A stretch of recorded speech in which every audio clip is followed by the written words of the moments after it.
오래전부터 품고 있던 의문이 하나 있다. 슈레딩거의 고양이라는 이야기를 처음 들은 밤, 나는 나무 상자 하나를 떠올렸다. 뚜껑의 이음새가 살짝 뜬 낡은 상자, 그 틈으로 아주 가느다란 빛 한 줄이 새어 들어오는 장면이었다. 이야기는 늘 같은 순서로 흘렀다. 상자 안에는 살아있는 고양이와 죽은 고양이가 겹쳐진 채로 존재하고, 누군가 뚜껑을 열어 안을 들여다보는 순간 그 겹침이 하나로 정해진다는 것. 시각, 오직 눈으로 보는 그 한순간만이 결정의 열쇠라는 이야기였다. 그런데 그 밤 나는 조금 다른 그림을 그리고 있었다. 상자 안에서 고양이가 웅크리고 있다면, 그리고 그 안에서 단 한 번이라도 낮게 울음소리를 냈다면, 그 소리는 나무 틈을 타고 밖으로 새어나갔을 것이다. 뚜껑을 열기도 전에 이미 무언가가 상자 밖으로 빠져나간 셈이다. 그렇다면 처음부터 전제가 어긋난 게 아닌가? 아무도 보지 않았다고 해서 정말 아무 정보도 새지 않았다고 말할 수 있는가? 이 의문을 오래 묵혀두고 있었다. 누군가에게 꺼내놓기엔 너무 사소해 보였고, 그렇다고 완전히 지워버리기엔 마음 한구석에서 계속 걸렸다. 어디선가 이 사고 실험을 다시 마주칠 때마다 나는 그 밤의 상자와 그 틈으로 새어나가던 소리를 떠올렸다. 정말로 침묵이 완전했는가? 정말로 아무것도 새지 않았는가? 그 질문만 남기고 나머지는 흐릿해졌다.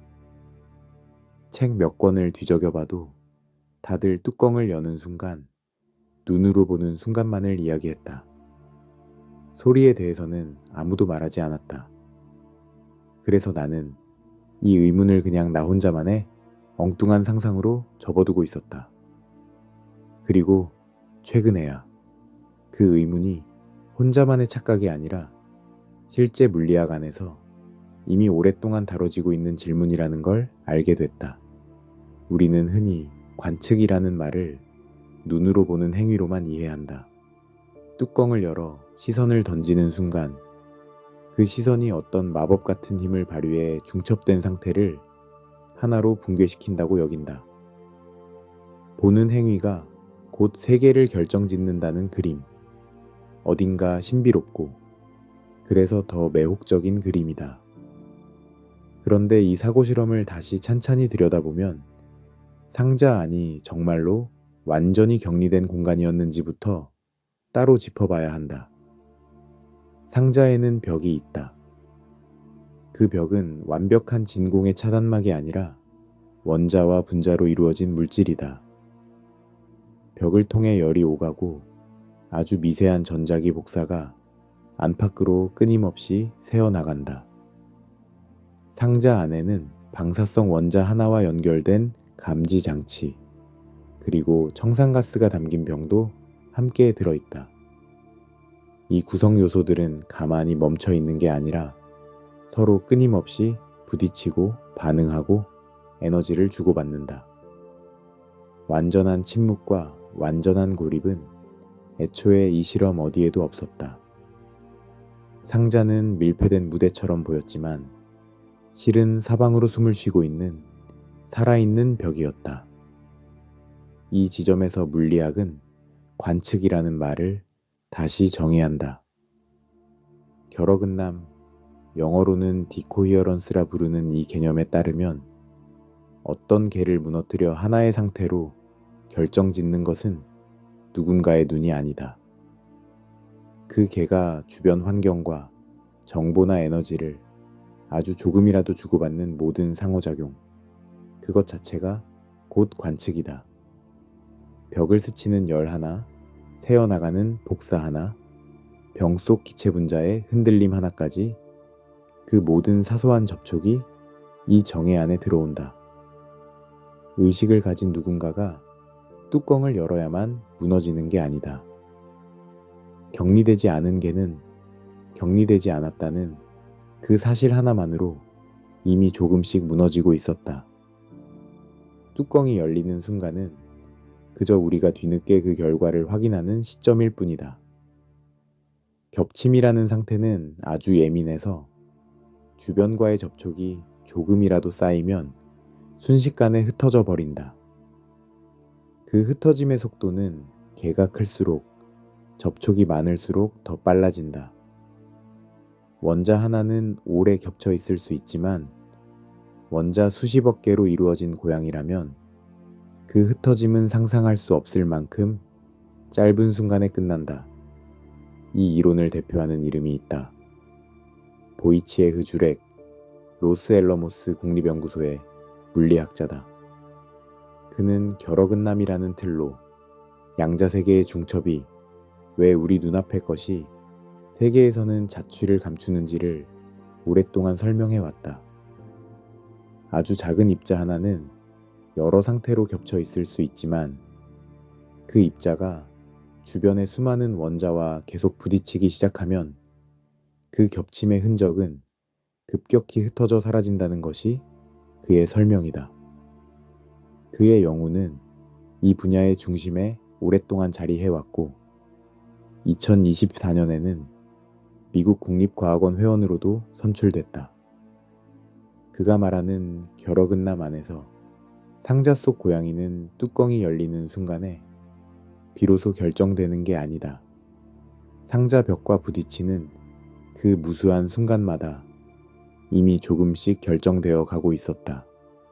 우리가 뚜껑을 여는 그 손짓은 세계를 결정짓는 마법의 열쇠가 아니라 이미 끝나버린 일의 결과를 뒤늦게 전달받는 통지문에 더 가까웠다. 이 설명은 훨씬 익숙한 풍경에도 그대로 적용된다. 책상 위의 컵은 왜 여러 위치에 겹쳐 있지 않고 늘 한자리에 놓여 있는가? 결어근남의 답은 간단하다.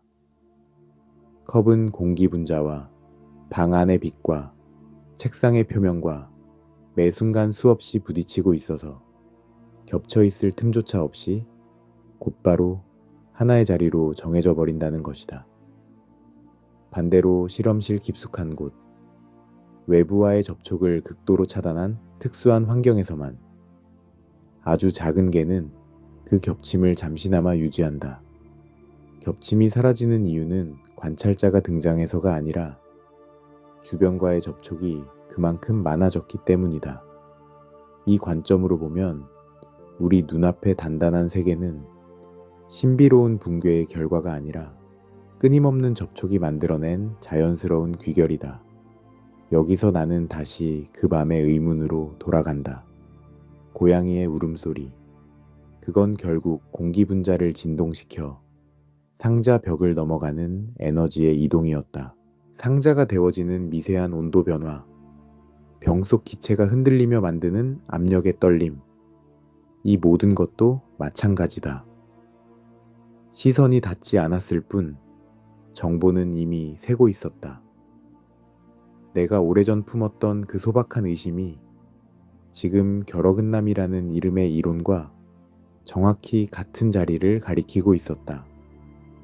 눈으로 보지 않아도 세계는 이미 조용히 서로 얽히며 결론을 향해 가고 있었던 것이다.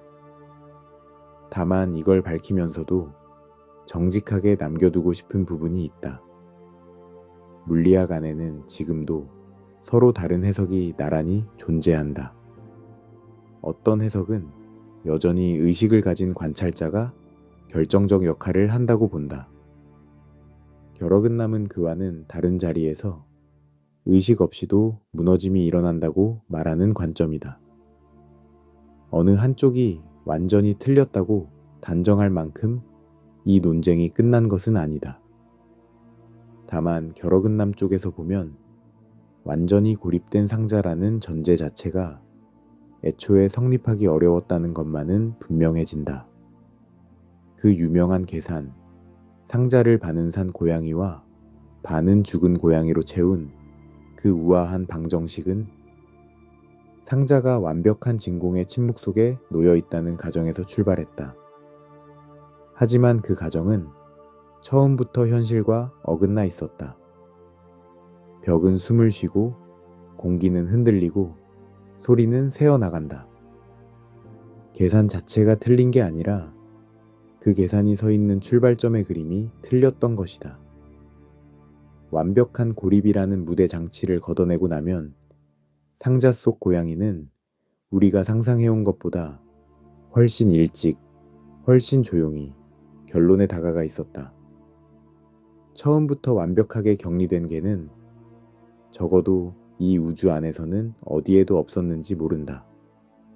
그렇다면 나에게 다시 질문이 남는다. 나는 지금까지 아무도 보지 않으면 괜찮다고 믿어온 것들이 있는가? 문을 닫으면 그 안의 일이 바깥과 완전히 단절된다고 여겼던 순간들, 혼자 삼킨 감정이라 여겼던 것들, 사실은 그 안에서도 무언가가 벽을 타고 공기를 타고 조용히 새어나가고 있지는 않았는가? 지켜보는 눈이 없어야만 안전하다고 믿어온 그 모든 것들이 이미 소리 없이 세상과 얽혀 있었다는 사실을 나는 얼마나 오래 모른 채 지나쳐왔을까? 감춘다고 여겼던 순간에도 어딘가의 벽은 조금씩 데워지고 있었고 어딘가의 공기는 조금씩 흔들리고 있었다. 그리고 이제 그 틈으로 새어나가던 소리를 알아차린 지금 나는 무엇을 다시 들여다봐야 할까? 완전히 닫혀 있다고 믿었던 문들을 이제는 다시 하나씩 열어봐야 하지 않을까? 그 밤 상자 앞에서 품었던 작은 의심 하나가 결국 나를 여기까지 데려왔다.